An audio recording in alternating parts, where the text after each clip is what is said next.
Welcome back to the channel. I'm your host TKK, man. Today we're going to be talking about the Sony A95K, man. I am so excited to talk about this. So we're going to be doing this podcast style using OBS. So going to be some pausing, some resuming. I might jump all over the place. I'm going to try not to make this too long, right? But before we get into this, let me just say thank you for the support. On this channel right here, we finally hit 5,000 subscribers. And when I say finally, I don't want to say like it took longer than it should have, but I just want to say that I'm extremely grateful. Right now, we're sitting right above 5K. So thank you if you were kind enough to support me by subscribing. From a morale perspective, it helps YouTubers when we can see that people think about us enough to join, right? Doesn't cost you anything. So if you do like the content here, subscribing really is appreciated. I just wanted to make sure I took a moment and I said thank you for that. All right, so I'm gonna have some timestamps here. So you'll hear some clicking because I don't have my Stream Deck set up right now for me to make it more cleanly to stop and start. And I don't want to have to render the video. So again, we're gonna low budget this one this time. So there'll be timestamps in the description of this video with me going over my different talking points within what we're doing. So today, essentially, a video was released by HDTVTest, and Vincent, he's pretty much like extremely well versed when it comes to the technical side of these TVs, and it looks like he got his hands on a Sony A95K, did an unboxing of it. I'll card the video in, I'll leave it in the description. You've had to have seen it. If you've seen mine and you've come here for home theater stuff, then I'm pretty sure you've seen that content. That video was very motivating, number one. And I say motivating from a perspective that, me, myself as a content creator with home theater stuff, the space that I have here on YouTube is more of like just that general regular guy. Like I'm just that regular guy that buys the stuff, and I know a lot about them because I utilize them a lot. Every year I end up buying multiple of these different TVs. The A95K will be on the list for me to purchase also. I've made content talking about as such. I got the Samsung S95B. I bought two of the LG C2 OLEDs. I had two of the 48-inch C1 OLEDs. Got the 77-inch C1 OLED. And the list just goes on and on and on and on and on for me. So I really do enjoy these TV sets. And my experiences, again, as I said, comes as a consumer, a person that regularly upgrades the technology, and I'm a gamer first. So seeing what he was able to do, getting his TV so early, it's motivating. I'm telling you, it's motivating to get to that level where you can at least have the conversation to be able to get it this soon. It says a lot. All right, so the first thing I wanted to discuss out of the gate is the most important to me. I'm a gamer. If you reviewed the content on my channel, if you've known me from years ago before when I had a channel prior, you know that I like to play games. And as you can see behind me, might be blurred out a little bit, but Street Fighter, I got Street Fighter apparel all around here. I enjoy fighting games. I really love that hand-to-hand or shoulder-to-shoulder, if you will, combat style where you can play someone, and playing fighting games it reminds me so much of a chess match where not only are you put in a position where you've got to have great physical capabilities, you've got to have great dexterity, but you've got to have an awesome mental game too. You've got to be able to really program and set up your opponent to do things that you want to do. And based on that, there's a mathematical breakdown that comes down to fighting games too. Obviously, all games have frame data. And so counting frame data and understanding frame data, understanding your plus and your negatives are something that really it takes a lot of time to do, and anybody can do it, but you've got to really be able to sit down and decode all of that information. So one of the things that he talked about in his video was the input latency, and Sony doesn't have, surprisingly, the best reputation for producing the best gaming TV, which is very odd to me considering that they're a company that makes like one of the best gaming consoles of all time, right? They've got the PlayStation brand. And so I would think that, hey, I'll get a Sony TV because I know they make PlayStation, and you would expect to get like the lowest input latency. Last year was a letdown, in my opinion, be it from motion handling to input latency.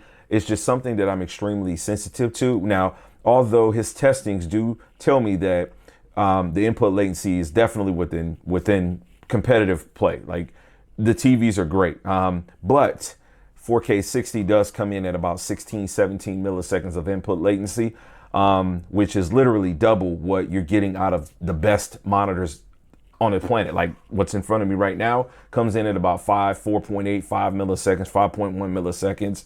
And the same for the S95B that I have up in the bedroom on a gaming PC also. Understanding that your refresh rate and your input latency are two different things, man. Your input latency is your ability to hit a button and to actually be able to time out the reaction as to what's going to happen on the screen and what you'll see. It's a big deal. It really is. And I'm glad to see that they're taking a thoughtful approach, is what I'm going to call it. I want to be careful with my words. They're taking a thoughtful approach to attack input latency, as it is extremely important.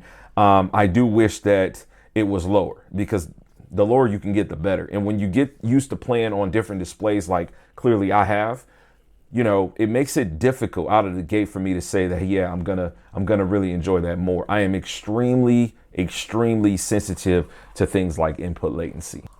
All right, so let's talk about the brightness, because see, this is what I'm really gonna enjoy most about this TV. And as I said, I am planning on buying this TV. 100%, I'll get this TV.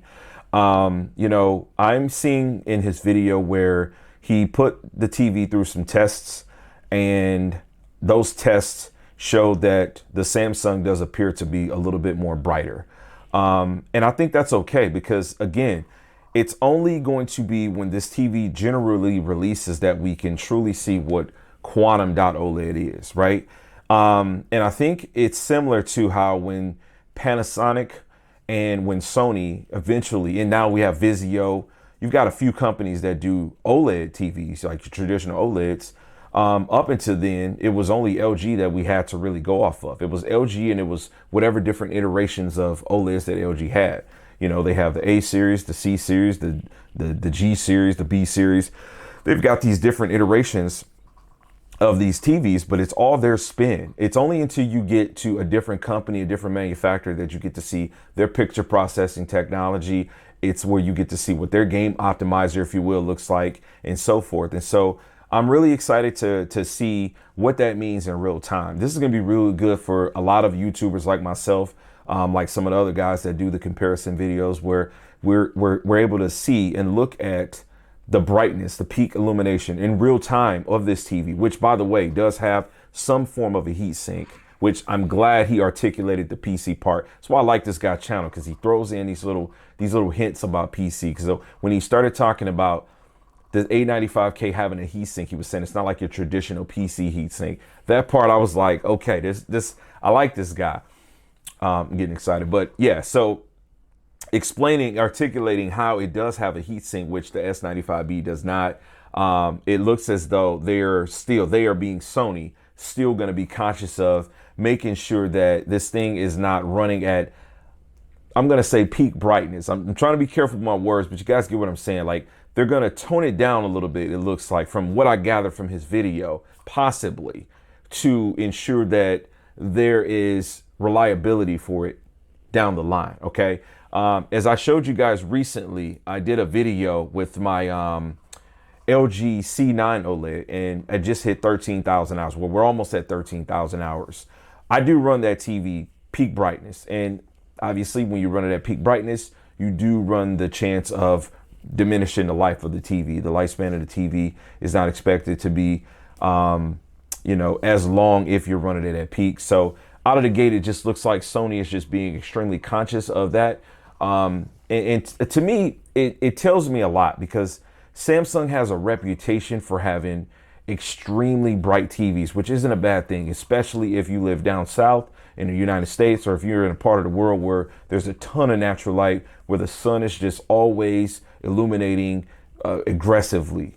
If you live in a situation where you don't want to modify your furniture, your decor, and get blackouts and things like that, the Samsung TVs has historically been great, and that's why I've been buying them for so long. But the Sony TV looks like it's not, although not going to be as bright. We know from the A90J, which last year TV, amazing TV, TVs can get damn bright from people other than Samsung. So I'm excited to see exactly how that articulates the real-time picture.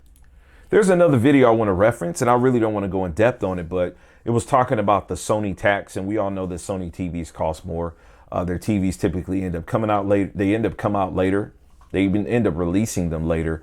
They cost more money, and things like what I was just addressing in the previous timestamp was that, you know, this TV has a heat sink. The S95B does not.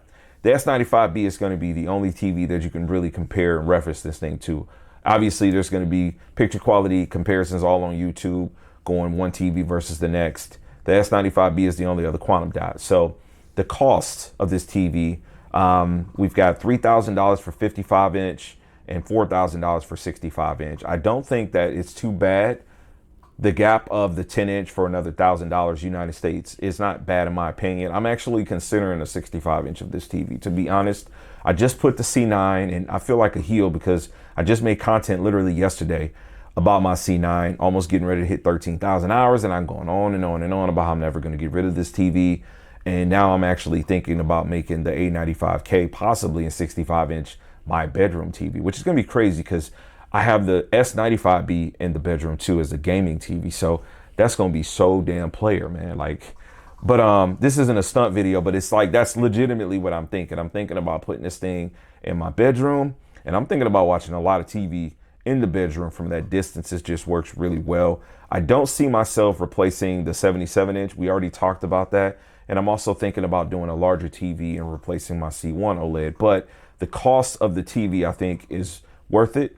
I feel like this is going to be the best representation of quantum dot because they've already been able to retweak and modify what they've seen based on what Samsung has been able to put on their spin of it. Also, the added technology into it, the heat sink, right? We already know that. I don't know how much it would cost to have a heat sink of whatever kind it is to that panel size.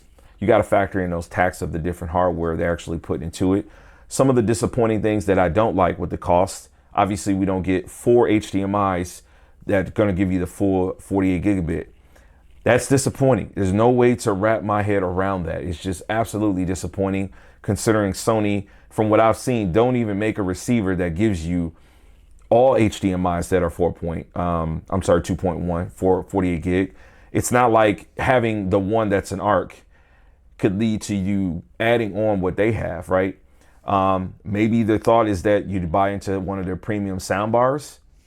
I don't know. I mean, they've got some really nice sound bars, some really good sound bars, to be honest with you. The 5,000 model and the 7,000 model, those sound really well if you pair it up with their subwoofer, if you pair it up with the rear speakers. Maybe that's the thought they have. Maybe they're just trying to create like a full Sony ecosystem. And in my opinion, I mean, I feel like at that point, why not just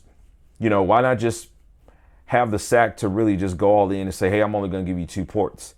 You give me 4 ports and 2 of them feel like it's a generation prior. So it's just kind of like, it's disappointing, you know, it's things like that they do. And it's not, I won't say all the time, but yeah, it is kind of things like that they do that disappoint me. And it makes me feel like they're not deserving of the Sony tax, the money that they do charge. While, like I said, there's certain things like the heatsink, it's the tried and true technology. It's the proven award-winning picture processor that you know is worth the cost, but it's like basic shit. Like, damn, I need 4 HDMI ports. Really, we need more. We need a display port on there also.